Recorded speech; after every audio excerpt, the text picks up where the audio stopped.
Hello everyone, good morning. तो चलिए आज बात करते हैं मार्केट के हलचल के बारे में, जिसमें हम थोड़े बहुत टॉपिक कवर करेंगे, जैसे कि ऑयल प्राइसेस, एलपीजी क्राइसिस, फिर ऑफ कोर्स निफ्टी इंडाइसेस कि उसमें क्या उतार चढ़ाव हुआ है कल की तारीख में, फिर bulk deals, FIR DII activities के बारे में भी डिस्कस करेंगे। तो चलिए शुरुआत करते हैं ऑयल प्राइसेस से। ये एक आर्टिकल है रिलेटेड टू ऑयल प्राइसेस, जिसमें कहा गया है कि क्रूड ऑयल की प्राइसेस गिरकर 87.80 पर बैरल हो गई हैं। तो मार्केट में फ्यूचर में ऑयल की जो क्वांटिटी है वो बढ़ने की उम्मीद है। इंटरनेशनल एनर्जी एजेंसी जो है उसमें पेरिस में इमरजेंसी मीटिंग की, ताकि इमरजेंसी ऑयल रिजर्व को मार्केट में रिलीज़ किया जा सके। तो जो स्ट्रेट ऑफ हॉर्मुज़ है वहाँ पे सारा फोकस रहेगा कि वहाँ पे जो टेंशन चल रही है, वहाँ वो जो रूट है जहाँ पे डर चल रहा है, उसकी वजह से उसमें पिछले 2 दिनों में काफ़ी उसमें हाइप हुआ था ऑयल की प्राइसेस में, जिसकी वजह से तो अभी वो घटकर ऑयल प्राइसेस काफ़ी गिर चुकी हैं। तो G7 का कोऑर्डिनेशन रहेगा इसमें, और प्रोड्यूसर के साथ टच में रहेंगे, और सप्लाई चेन है उसको मेंटेन किया जाएगा, ताकि ऑयल का जो क्राइसिस है उस पर काम किया जा सके। चलिए नेक्स्ट टॉपिक के बारे में बात करते हैं। It is all about same route. Again fuel crisis की वजह से जो शिपिंग ट्रैफिक था, जो उस सेम रूट पे वो पूरा ट्रैफिक एकदम गिर गया है। हिस्ट्री का सबसे बड़ा एनर्जी डिस्ट्रप्शन माना जा रहा है इस प्रॉब्लम को, जिसकी वजह से वियतनाम और थाईलैंड ने फ्यूल बचाने के लिए वर्क फ्रॉम होम और 4 days work a week mandatory कर दिया है। इन कंट्री ने फ्यूल पर से इम्पोर्ट टैरिफ हटा दिए हैं ताकि इन्फ्लेशन कंट्रोल में रहे। तो टैरिफ पे भी इन्होंने इम्प्रूवमेंट किया है, जिससे इन्फ्लेशन कंट्रोल किया जा सके। That is a good thing. Philippines और मलेशिया में भी फ्यूल की कमी की वजह से इमरजेंसी जैसे हालत बन गई है। तो that is all about this article. Next article Bangladesh के बारे में है। ये यहाँ पे इंडिया और बांग्लादेश की फ्रेंडशिप के बारे में लिखा गया है। इंडिया जो है वो आसाम के रास्ते से बांग्लादेश को डीज़ल प्रोवाइड कर रहा है, विच इज़ जो डीज़ल प्रोवाइड करेगा वो इंडिया बांग्लादेश फ्रेंडशिप पाइपलाइन के थ्रू करेगा, जिसकी क्वांटिटी अभी फ़िलहाल के लिए 5000 मैट्रिक टन्स की बताई जा रही है। जो 5000 मैट्रिक टन्स डीज़ल है वो भेज रहे हैं इंडिया की तरफ से बांग्लादेश में, और आगे जाके 50,000 टन्स तक एक्स्ट्रा डीज़ल देने का प्लान भी कर रहा है इंडिया आने वाले 4 महीनों में। नेक्स्ट टॉपिक पे देखते हैं। It is related to LNG and LPG shortage.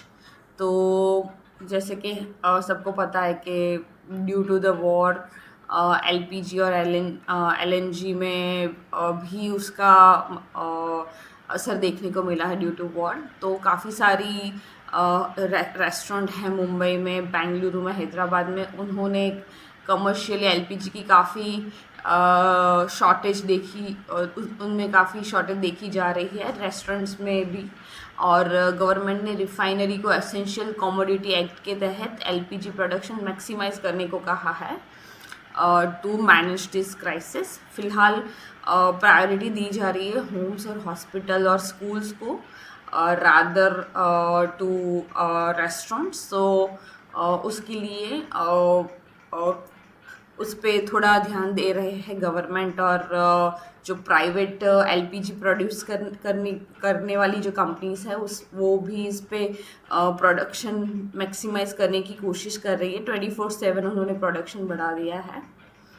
So in 3 articles में बस वही कह रहे हैं कि इंडिया में जो LPG का शॉर्टेज है वो कैसे मैनेज करने वाली है गवर्नमेंट और प्राइवेट सेक्टर्स। फिर yes, this news is different. US energy secretary ने पहले पोस्ट किया कि नेवी, यूएस की जो नेवी है, उन्होंने टैंकर को एस्कॉर्ट कर दिया है। ये जो जहाँ जो रूट सबसे ज़्यादा प्रॉब्लमेटिक था वहाँ से एस्कॉर्ट कर दिया है। सो पहले वो पोस्ट की थी बट अभी वो डिलीट कर दी है। तो ईरान ने इस पे जवाब दिया है कि ईरान की जो रिवोल्यूशनरी गार्ड कमेटी है उन्होंने साफ मना किया है कि कोई एस्कॉर्ट नहीं दी जा रही है, रास्ता उनके कंट्रोल में है। वो अभी भी उस जगह से निकलने वाले शिप्स को पूरे कंट्रोल करेंगे, उसको उस पर अटैक करेंगे। So that post is deleted now which was done by US Energy Secretary. So अभी भी वही डर है सेम रूट पे, कोई इम्प्रूवमेंट या कोई नई अपडेट नहीं है। फिर India's weight in Norway 200 trillion fund fall हो चुका है। चाइना और ताइवान में बढ़ोतरी हुई है। जो इंडिया का पोर्टफोलियो था ये सॉवरेन फंड में, उसमें इंडिया का वेटेज काफ़ी कम हो गया है। और सामने देखा जाए तो चाइना और ताइवान ने अपना वेटेज बढ़ा दिया है। ग्लोबल इन्वेस्टर को अब जियोपॉलिटिकल रिस्क को देखते हुए अपना पैसा सफल कर रहे हैं because of this war issue. Next news is related to Google cloud. अभी गूगल क्लाउड और ब्रह्मा एआई के बीच में पार्टनरशिप हो रही है। ब्रह्मा एआई इज़ विच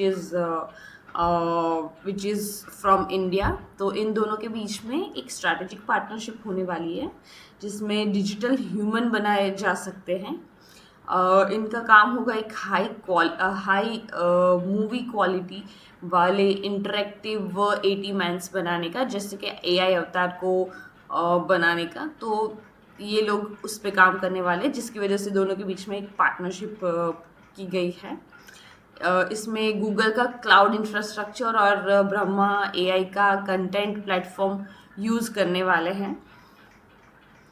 फिर एक और गूगल से रिलेटेड आर्टिकल है जिसमें गूगल डॉक्स, स्लाइड्स, फिर ईमेल जिसमें जेमिनाई का फीचर नया ऐड करने वाले हैं जिससे हम कंटेंट क्रिएट कर सकते हैं। जिससे जेमिनाई के पास ईमेल का पूरा, हमारी जो जीमेल्स है उसका पूरा कंटेंट का एक्सेस होगा। तो वहाँ से वो रेफरेंस लेके कंटेंट जनरेट करके दे सकते हैं गूगल डॉक्स और स्लाइड्स में। और यहाँ पे स्टाइल भी चूज़ कर सकते हैं, डिपेंड ऑन राइटिंग स्टाइल भी चूज़ कर सकते हैं डिपेंड ऑन द पर्सन। सो एक नया फीचर ऐड कर रहे हैं गूगल प्रोडक्ट्स में। रिलायंस के related, yes, this is what I was talking about, कि रिलायंस ने अपना जो एलपीजी का प्रोडक्शन है जामनगर लोकेशन पे वो काफ़ी हद तक बढ़ा दिया है। 24/7 उन्होंने काम शुरू कर दिया है। और वो लोग जहाँ पे सप्लाई करने वाले हैं वहाँ पे वो लोग प्रायोरिटी देंगे, होटल पे, घर पे, रादर ऑन एनी इंडस्ट्रीज़। वो फोकस करेंगे जहाँ पे सबसे ज़्यादा प्रायोरिटी दी जानी चाहिए वैसी जगह पर सप्लाई करने की पूरी कोशिश करेंगे। KG-D6 ब्लॉक की नेचुरल गैस को इंडस्ट्री से हटाकर प्रायोरिटी सेक्टर में भेजा जाने वाला है एज पर दिस आर्टिकल।